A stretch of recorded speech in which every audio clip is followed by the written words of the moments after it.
ഇന്ന് നമുക്കൊരു തമിഴ് സ്റ്റൈൽ തക്കാളി കുരുമുളക് രസം ചെയ്തെടുക്കാം. വളരെ പെട്ടെന്ന് ചെയ്തെടുക്കാൻ പറ്റിയ നല്ലൊരു അടിപൊളി രസമാണ്. അപ്പോൾ അതിൻ്റെ റെസിപ്പീസ് എന്തൊക്കെയാണെന്ന് നോക്കാം. 1 ടീസ്പൂൺ നല്ല ജീരകം, 2 ടേബിൾ സ്പൂൺ കുരുമുളക്, ഒരു 5-6 അല്ലി വെളുത്തുള്ളി. ഇതിനി മിക്സിയുടെ ജാറിലിട്ടിട്ടൊന്ന് ചതച്ചെടുക്കുന്നുണ്ട്. ഇനി ഒരു പാത്രത്തിലേക്ക് നമ്മൾ ഒരു ചെറുനാരങ്ങ വലുപ്പത്തിലുള്ള പുളി പിഴിഞ്ഞ വെള്ളമാണ്. അതിലേക്ക് 1 കപ്പ് പച്ചവെള്ളം കൂടെ ചേർത്ത് കൊടുക്കുക. ഇനി നേരത്തെ ചതച്ചിട്ടുള്ള രസത്തിൻ്റെ ആ ഒരു മിക്സ് ഈ പുളിവെള്ളത്തിലേക്ക് ഇട്ട് കൊടുക്കുന്നുണ്ട്.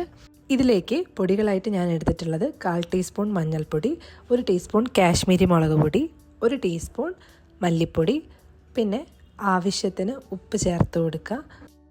ഒരു നുള്ള് കായത്തിൻ്റെ പൊടി കൂടെ ഈ വെള്ളത്തിലേക്ക് ചേർത്ത് കൊടുക്കുന്നുണ്ട്. എന്നിട്ട് ഇത് നന്നായിട്ടൊന്ന് മിക്സ് ചെയ്തിട്ട് മാറ്റി വെക്കുക.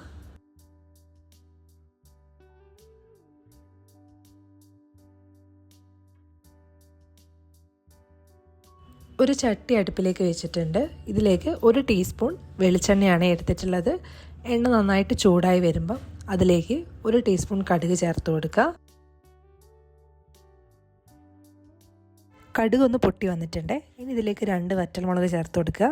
കൂടെ തന്നെ 1 തണ്ട് കറിവേപ്പിലയും നന്നായിട്ട് പഴുത്ത ഒരു വലിയ തക്കാളി നീളത്തിൽ അരിഞ്ഞതും കൂടെ ചേർത്ത് കൊടുക്കുക.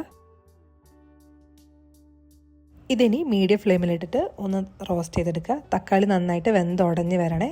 ആ ഒരു പാകാകുന്നവരെ ഒന്ന് വഴറ്റി കൊടുക്കുന്നുണ്ട്. തക്കാളിക്ക് നന്നായിട്ട് വെന്തുടഞ്ഞ് കിട്ടിയിട്ടുണ്ട്. ഇനി നമ്മൾ നേരത്തെ റെഡിയാക്കി വെച്ചിട്ടുള്ള പുളിവെള്ളം ഇതിലേക്ക് ഒഴിച്ചു കൊടുക്കുക. ഉപ്പൊക്കെ പാകാണോ നോക്കിയിട്ട് ഈ ഒരു സ്റ്റേജിൽ നമുക്ക് ചേർത്ത് കൊടുക്കുക. എരിവാണെങ്കിൽ കുറച്ച് കുരുമുളക് പൊടിയും കൂടെ ചേർത്ത് കൊടുത്താൽ മതി. രസം ഒന്ന് തിളച്ച് വരുമ്പം അതിലേക്ക് നമുക്ക് 1 കൈപ്പിടി മല്ലിയില ചെറുതാക്കി കട്ട് ചെയ്ത് ചേർത്ത് കൊടുക്കുക.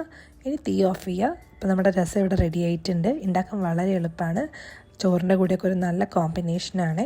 ഇഷ്ടമായിട്ടുണ്ടെങ്കിൽ ട്രൈ ചെയ്ത് നോക്കിയിട്ട് എനിക്ക് ഫീഡ്ബാക്ക് അറിയിക്കുക. ഇതേപോലത്തെ വീഡിയോസിനായിട്ട് ചാനലൊന്ന് സപ്പോർട്ട് ചെയ്യുക. താങ്ക്